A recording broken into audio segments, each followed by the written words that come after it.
जय जगन्नाथ। श्री जगन्नाथ मंदिर 10टी अजଣା ଓ रहस्यमय तथ्य।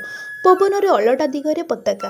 साधारणतः पताका पवन जो दिग को बहे से दिग को उड़ी थाए, किंतु श्रीमंदिर नेत बा पताका सबुबले पवन अलटा दिगरे उड़ी थाए।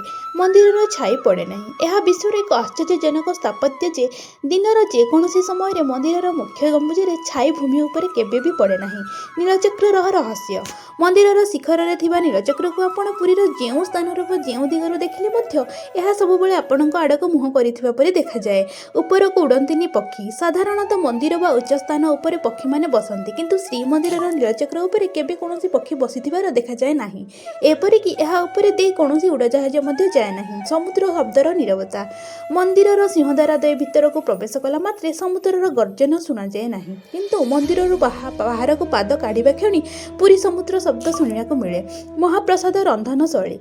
मंदिर में महाप्रसाद रांधिबा पई गोटिए उपरे आउ गोटिए एमिति 7टी हांडी माटी हांडी रखा जाए। आश्चर्यर कथा हेउछि सबुठार उपरे थिबा हांडीर अन्न प्रथमे सिझी थाए। प्रसादर अफुरंत भंडार।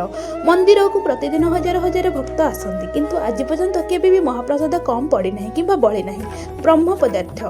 प्रति 12 ରୁ 19 वर्ष थरे नवकळेबर हुए। से समय पुराणा मूर्ति नुआ मूर्ति को ब्रह्म पदार्थ स्थानांतर करा जाए। एही समय पुरी सहर में सबू आलोक बंद कर दिया जाए एवं से केही भी एही पदार्थ को देखि पारंती नाही। जमशिला।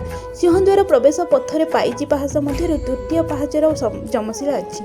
विश्वास अच्छी कि यह स्पर्श कले पापर मुक्ति मिले। दैनिक पताका परिवर्तन। प्रतिदिन संध्यारे जड़े सेवायत 45 महला उच्च मंदिर शिखर को बिना कौन सहारा चढ़ी पताका बदल थांती।